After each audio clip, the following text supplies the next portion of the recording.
திமுக ஆட்சியில் ஒவ்வொரு கிராமங்களுக்கும் திட்டங்கள் செயல்படுத்தப்பட்டுள்ளதாக அமைச்சர் அன்பில் மகேஷ் தெரிவித்திருக்கிறார். விக்கிரவாண்டி தொகுதி திமுக வேட்பாளர் அன்னியூர் சிவாவை ஆதரித்து அமைச்சர் அன்பில் மகேஷ் மாம்பழப்பட்டு சுற்றுவட்டாரத்தில் திறந்தவெளி வாகனத்தில் பரப்புரை மேற்கொண்டார். அப்போது பேசிய அவர், நிதி நெருக்கடி இருந்தாலும் மக்களுக்கு கொடுத்த வாக்குறுதிகளை முதலமைச்சர் நிறைவேற்றி வருவதாக தெரிவித்தார். பெண்களுக்கு தேவையான மகளிர் உரிமை தொகை இன்னைக்கு மாதம் 15ஆம் தேதி என்று சொன்னால் 1000 ரூபாய் வழங்குறோம்.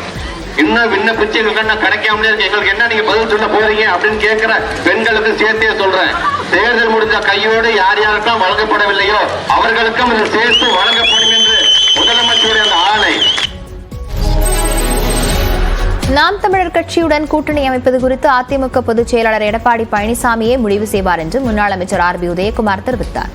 சிவகங்கை மாவட்டம் காரைக்குடியில் செய்தியாளர்களிடம் பேசிய அவர், விக்கிரவாண்டி இடைத்தேர்தலை அதிமுக புறக்கணித்திருப்பது ராஜதந்திரம் என்றும் தெரிவித்தார்.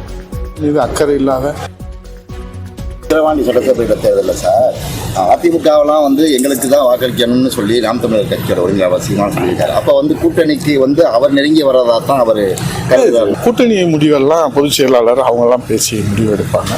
வாக்கு யாருக்கு செலுத்தணுன்றது அண்ணா திராவிட முன்னேற்ற கழகத்துடைய அந்த நிரந்தரமான வாக்கு வங்கி அவங்க ரொம்ப தெளிவாக இருப்பாங்க. இது நாங்கள் புறக்கணித்தது என்னன்னா ஒரு புரட்சித் தமிழர் எடப்பாடியோட ராஜதந்திரம்.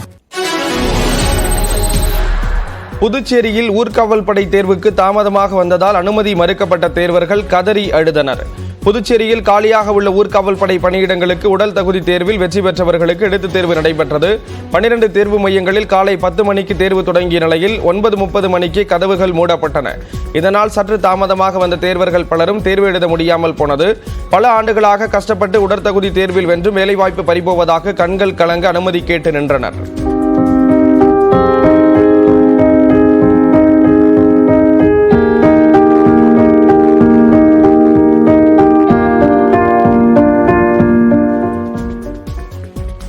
இதேபோன்று உப்பளத்தில் உள்ள இமாக்குலேட் பள்ளி தேர்வு மையத்தின் முன் சில பெற்றோரும் தேர்வர்களும் மறியலில் ஈடுபட்டனர்.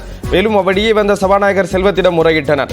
ஆனால் விதிமுறையை மீற முடியாது என கூறி அவர் அங்கிருந்து புறப்பட்டு சென்றார். விரக்தியடைந்த தேர்வர்கள் நுழைவுச் சீட்டை பலரும் சாலையில் வீசி சென்றனர். திருவாரூர் மாவட்டம் கூத்தாநல்லூர் அருகே மளிகை கடையை உடைத்து பணம் திருடிய இளைஞரை 2 மணி நேரத்தில் காவலர்கள் கைது செய்தனர். பொதக்குடியில் ஜஹவர் சாதிக் என்பவர் மளிகை கடை நடத்தி வருகிறார். வழக்கம் போல வியாபாரம் முடித்து கடையை பூட்டிவிட்டு சென்றுவிட்டு மறுநாள் காலை வந்தபோது கடையின் கதவு உடைக்கப்பட்டு 25,000 ரூபாய் ரொக்கம் கொள்ளையடிக்கப்பட்டிருப்பதைக் கண்டு அதிர்ச்சி அடைந்தார். இதுகுறித்து ஜஹவர் சாதிக் அளித்த தகவலின் பேரில் காவலர்கள் விசாரணை நடத்தினர். கடையில் பொருத்தப்பட்டிருந்த CCTV கேமராவை ஆய்வு செய்தபோது அதே பகுதியைச் சேர்ந்த வஜ்ருதீன் என்பவர் மளிகை கடையை உடைத்து கைவரிசை காட்டியது தெரியவந்தது.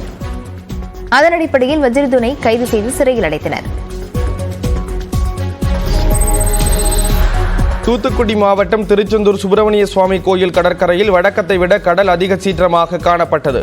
சுமார் 6 அடி உயரம் வரை அலை எழும்பியதோடு கரையில் நீண்ட தூரம் வந்து சென்றது. இருந்தபோதும் பக்தர்கள் வழக்கம் போல் கடலில் புனித நீராடி சுவாமி தரிசனம் செய்தனர். கடற்கரை பாதுகாவலர்கள் கடலில் குளிக்கும் மக்களிடம் பாதுகாப்பாக குளிக்குமாறு அறிவுறுத்தினர்.